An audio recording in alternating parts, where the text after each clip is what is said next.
مرد کی سب سے بری عادت عورت کی سب سے اچھی عادت ہے، یعنی بخل، غرور اور بزدلی۔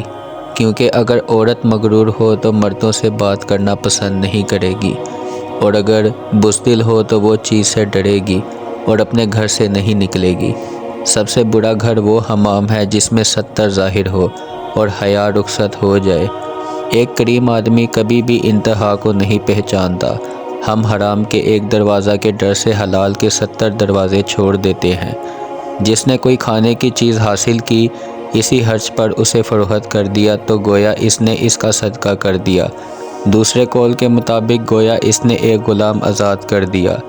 اے تاجروں کے گروہ، حق لو اور حق دو، تم سلامت رہو گے، اور تھوڑا نفع دو، گناہ نہ کرو، ورنہ تم حق روک کر اس زیادہ سے محروم ہو جاؤ گے اور کئی گنا باطل طور پر ضائع ہو جائیں گے۔ اگر غنی آدمی اللہ تعالیٰ کے ثواب کی خواہش کے باعث فقیر کے سامنے توضع کرے تو یہ کام کیسا عمدہ ہے، اور اس سے بھی عمدہ اللہ تعالیٰ پر اعتماد کی وجہ سے غنی کا فقیر کو سب کچھ دے ڈالنا ہے۔ اللہ تعالیٰ کا محبوب ترین بندہ وہ فقیر ہے جو اپنے رزق پر قناعت کرے اور اللہ تعالیٰ سے راضی رہے۔ ذرا توقف کر کے اپنے دوست سے محبت رکھو، ممکن ہے کہ کسی روز اسی سے بغض کرنے لگو، اور ذرا توقف کر کے اپنے مبغوض سے بغض رکھو کہ ممکن ہے کسی روز اسی سے محبت کرنے لگو۔ میرے نزدیک اپنے دینی بھائی کو 20 درہم دینا دوسرے مسکینوں پر 200 درہم خرچ کرنے سے بھی زیادہ پسندیدہ ہے۔ بدترین دوست وہ ہے جو تجھے خاطرداری کا محتاج اور عذر طلب کرنے پر مجبور کر دے، اور بدترین دوست وہ ہے جس کی خاطر تکلف کرنا پڑے۔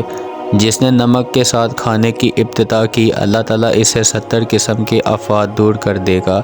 جس نے ایک دن میں 7 عجوہ کھجوریں کھائیں، اس کے پیٹ کا ہر مرض مارا گیا۔ جس نے ہر روز 21 کشمش سرخ کھائیں، وہ اپنے جسم میں کوئی ناپسندیدہ شکایت نہ دیکھے گا۔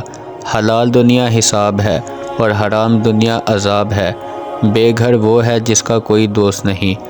حضرت علی رضی اللہ تعالیٰ عنہ کھجور اور نمک اپنے کپڑے اور ہاتھ میں لے جاتے اور ایک شعر پڑھتے جس کا مفہوم تو یہ ہے: کامل آدمی اپنے کمال سے گھٹ نہیں جاتا جب وہ اپنے اہل و عیال کو کوئی فائدہ پہنچاتا ہے۔ جس کا ظاہر اس کے باطن سے زیادہ اہم ہو، قیامت کے دن اس کا اعمال نامہ ہلکا ہوگا، اور جس کا باطن اس کے ظاہر سے زیادہ اہم ہو، اس کا اعمال نامہ وزنی ہوگا۔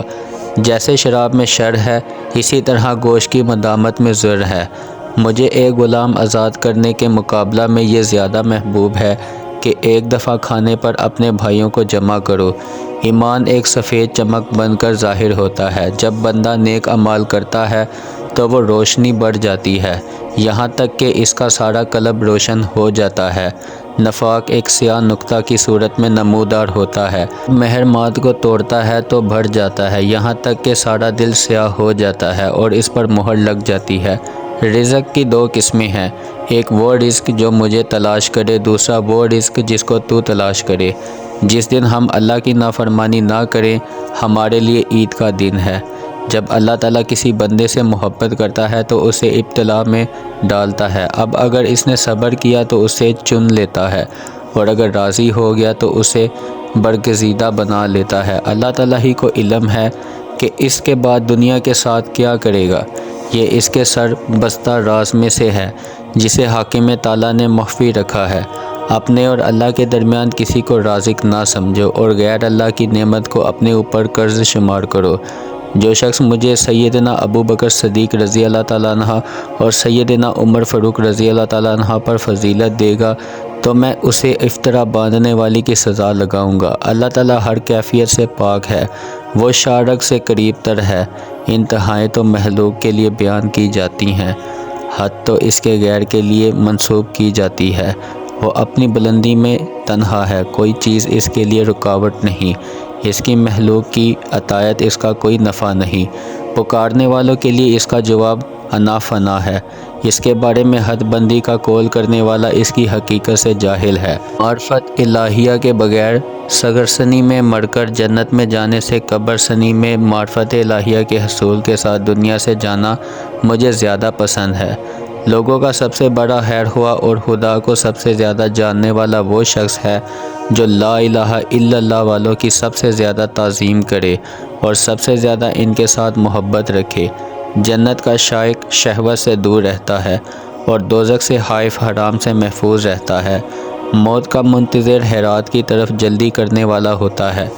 جس نے عزت کی معرفت حاصل کر لی اس نے سنت کی اتباع کر لی، اور جس نے سنت کی اتباع کر لی وہ اولین میں شامل ہو گیا۔ جس نے امر بالمعروف کیا اس نے مومن کی پیٹھ مضبوط کی، اور جس نے نہیں عن المنکر کیا اس نے منافق کی ناک خاک میں ملا دی۔ جس نے سچائی کو باندھ لیا اس نے اپنا فریضہ پورا کر دیا اور اپنے دین کی حفاظت کر لی۔ جس نے سمجھ اور فہم کو انتہائی کورس کے ساتھ استعمال کیا اس نے ہر بات کو بغیر و تشریح سمجھ لیا، اور جس نے علم کو تر و تازہ رکھا اس نے شریعت کے احکام معلوم کر لیے۔ جس نے شریعت کے احکام حاصل کر لیے وہ حلم و بردباری کے باغوں کا ساکن ہو گیا، اور حلم و بردباری میں رہنے والا کسی کام میں کوتاہی نہیں کرتا۔ آدمی کی حفاظت اس کی موت کیا کرتی ہے۔ اے لوگو، مال و اولاد کی کثرت کے بجائے علم و حلم اور عبادت کی کثرت تیز نیکی ہے۔ حمد الہی پر توجہ تمہارے لیے نفع مند ہے۔ دنیا میں فقط دو شخصیتوں کے لیے خیر ہے، گناہ کر کے توبہ کرنے والے اور مسابقت عالی الخیرات کرنے والے کے لیے ہے۔ اے اللہ، جس نعمت کو تو روک دے اسے دینے والا کوئی نہیں، اور جو نعمت تو دینا چاہے اسے روکنے والا کوئی نہیں۔ خدا کی قسم میں تمہارے مال یعنی بیت المال سے لے کر تمہیں اس سے ہرگز محروم نہیں کروں گا۔ زیادہ بوسیدہ چادر وہی ہے جسے اوڑھ کر میں مدینے سے نکلا تھا۔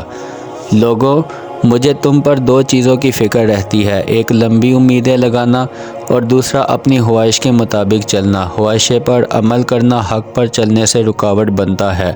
سن لو، دنیا تو جاری ہے لیکن آخرت آنے والی ہے، دونوں ہی میں لوگ ملیں گے، لہٰذا آخرت کے لوگ بن کر دکھاؤ، دنیا دار نہ بنو۔ میں حلف اٹھا کر کہہ سکتا ہوں کہ رسول اللہ صلی اللہ علیہ وآلہ وسلم کبھی غلط بات نہیں کہہ سکتے، اور نہ ہم سے صلی اللہ علیہ وآلہ وسلم غلط بات کہہ سکتے ہیں۔ اللہ تعالیٰ کی رحمت تیرے گناہوں سے بھی زیادہ عظیم ہے، اور اللہ تعالیٰ کی رحمت سے تیری مایوسی تیرے گناہوں سے بھی زیادہ ہے۔ اللہ تعالیٰ نے ہدایت یافتہ اماموں سے یہ عہد لیا ہے کہ وہ لوگوں میں سب سے ادنا آدمی کے حال میں رہیں، تاکہ مالدار ان کی اتباع کریں اور فقیر اپنے فکر کو عیب نہ سمجھے۔ بری تقدیر اور بدبختی اللہ تعالیٰ کے دشمنوں کے لیے ہوتی ہے، اور نیک بختی اور حسن توفیق مولا کریم کے اولیاء کے لیے ہوتی ہیں۔ تقوی کے ساتھ کوئی عمل قلیل نہیں ہوتا، اور جو عمل قبولیت کو پہنچ جائے وہ قلیل کیسے ہو سکتا ہے۔ اے لوگوں، میری 5 باتوں کو مضبوطی سے پکڑ لو۔ جب تم اونٹوں پر سوار ہو تو ان کو تھکانے سے قبل آرام دو۔ اللہ سے امید وابستہ رکھو، اپنے گناہوں سے ڈرتے رہو، غیر معمول بات کے متعلق سوال کرتے رہو۔ سوال کے وقت غیر معمول چیز کے بارے میں واللہ عالم کہو۔ صبر کی حیثیت ایمان کے سامنے بقیہ جسم کے سامنے سر کی ماند ہے۔ غیر صابر کا ایمان غیر کامل ہے۔ اے لوگوں، دنیا پیٹھ پھیر چکی ہے اور آخرت آنے کے لیے متوجہ ہو چکی ہے، ہر ایک کے اپنے اپنے بیٹے ہیں۔ اے لوگوں، اہل دنیا کے بجائے اہل آخرت بنو، کیونکہ آج عمل ہے اور حساب نہیں، اور کل حساب ہوگا لیکن عمل نہیں ہوگا۔ اجنبی انسان کے لیے خوشخبری ہے جو لوگوں کو جانتا ہو لیکن اسے کوئی نہ جانتا ہو۔ اللہ تعالیٰ نے رضوان کے ساتھ اس کی جان پہچان کرا دی ہے۔ سے لوگ ہدایت کے چراغ ہیں۔ اللہ پاک ان سے تمام طریق فتنے کھول دیتے ہیں۔ اللہ ان کو اپنی رحمت میں داخل کرے گا۔ وہ لوگ نہ تشہیر و نہ موری چاہتے ہیں، اور نہ ظلم و جفا کرتے ہیں، اور نہ ہی اتراتے ہیں۔ لوگوں کو رحمت الہی سے مایوس نہ کرنے والا، ان کو عذاب الہی سے ڈرانے والا، گناہوں سے اجتناب کی دعوت دینے والا اور قرآن کو مضبوطی سے پکڑنے والا انسان ہی حقیقت میں اللہ کا پسندیدہ ہے۔ بلا علم عبادت، بلا محم علم اور بلا تدبر قرات بے فائدہ ہے۔ اے لوگو، علم کے چشمے سحر کے چراغ، بوسیدہ لباس اور پاکیزہ قلب والے بن جاؤ، اس کی برکت سے آسمانوں میں تمہارے تذکرے ہوں گے۔ موت اس وقت تک تمہارے دروازے پر دستک دے رہی ہے جب تک تم میں سے کوئی ایک باقی ہے۔ تم سب نے اس دنیا سے جانا ہے۔ اے اللہ کے بندو، اللہ سے ڈرو، طلب میں محنت اور کوشش کرو، عمل میں جلدی کرو، نعمتوں اور لذتوں کو توڑنے والی شے موت کو یاد رکھو۔